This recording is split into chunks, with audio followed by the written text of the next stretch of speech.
నేను రేవంత్ రెడ్డి గారిని సూటిగా అడుగుతున్నా, అయ్యా రేవంత్ రెడ్డి గారు, మీరు కాళేశ్వరం లిఫ్ట్ ఇరిగేషన్ ప్రాజెక్ట్కి ఎప్పుడైనా పోయినరా? మీరు పాలమూరు రంగారెడ్డి ఎత్తిపోతల సర్జుపూల్ దగ్గరికి నార్లాపూర్లో ఎప్పుడన్నా వెళ్ళినరా? ఆ మోటార్ల బటన్ల మీద ఎప్పుడన్నా చేయేసినరా?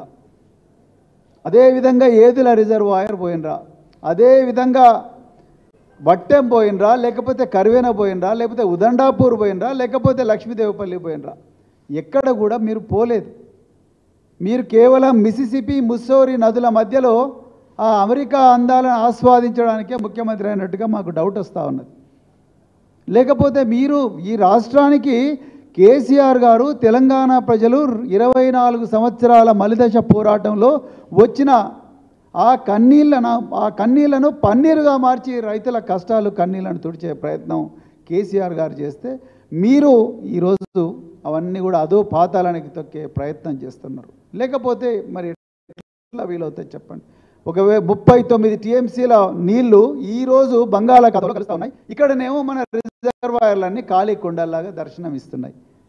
అంటే దీని అర్థం ఆంధ్ర ప్రాంతంలో ఉండే చంద్రబాబు నాయుడు గారు మీకు ఆదేశాలు ఇచ్చినరా?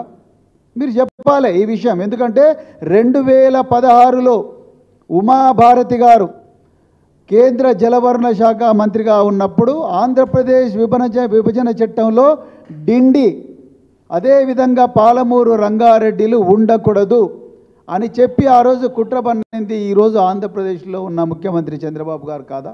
ఆ రోజు కేసీఆర్ గారు వీరోచితంగా విత్ డేటా పోట్లాడితేనే కదా ఆ రోజు మనకు రిలీఫ్ వచ్చింది. ఆ రోజు మరి పాలమూరు రంగారెడ్డి, అదేవిధంగా డిండి లిఫ్ట్ ఇరిగేషన్ స్కీమ్. ఇలా మనకు నీళ్లు లేవు, అక్కడనేమో ఫుల్ నీళ్లు పోతూ ఉన్నాయి నాగార్జున సాగర్ దాని నుంచి అక్కడ. మరి మీ కాంగ్రెస్ ప్రభుత్వం 2006లో స్టార్ట్ చేసిన ఎస్ఎల్బిసి కెనాలు ఇప్పటి వరకు కూడా కంప్లీట్ కాలేదు. కానీ 2015 జూన్ నెలలో శంకుస్థాపన చేయబడ్డ Palamuru Rangareddy lift irrigation scheme 2023లోనే ఫస్ట్ నార్లాపూర్లో రిజర్వాయర్లో ఫస్ట్ సర్జిపూర్లో నీళ్లు వదిలిందంటే మీరు అర్థం చేసుకోండి. మీ కాంగ్రెస్ హయాంలో స్టార్ట్ అయిన ప్రియదర్శిని జూరాల ప్రాజెక్టు కంప్లీట్ చేయడానికి 25 సంవత్సరాలు పట్టింది. అదే కేసీఆర్ గారు ముఖ్యమంత్రి ఉన్నప్పుడు ఈ 35 ఇయర్స్ పట్టింది. కేసీఆర్ గారు ముఖ్యమంత్రి ఉన్నప్పుడు కేవలం 8 సంవత్సరాల్లోనే Kaleshwaram and Palamuru Rangareddy lift irrigation స్కీమ్లు కంప్లీట్ అయినాయి. తెలంగాణ ప్రజలు గమనించాలి, పాలమూరు రంగారెడ్డి వల్ల 60 టీఎంసీల వాటరు 5 రిజర్వాయర్లో వస్తే 12 లక్షల ఎకరాలకు సాగునీరు వస్తుంది. కానీ అలా ముఖ్యమంత్రి రేవంత్ రెడ్డి గారి ప్రయారిటీ ఏమిటి?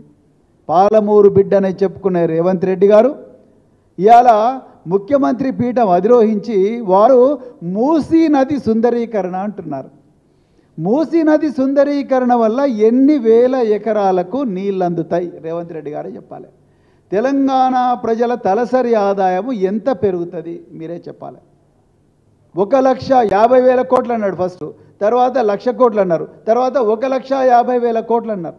ఇలా పాలమూరు రంగారెడ్డి అంత కష్టపడితే ఒక 20,000 కోట్లు పెడితే మొత్తం డిస్ట్రిబ్యూటరీ సిస్టమ్ కూడా కంప్లీట్ అవుతుంది. కానీ ముఖ్యమంత్రి గారు ఒక్కరోజు కూడా దాని దగ్గర పోలేదంటేనే you can easily understand where his priorities are lying.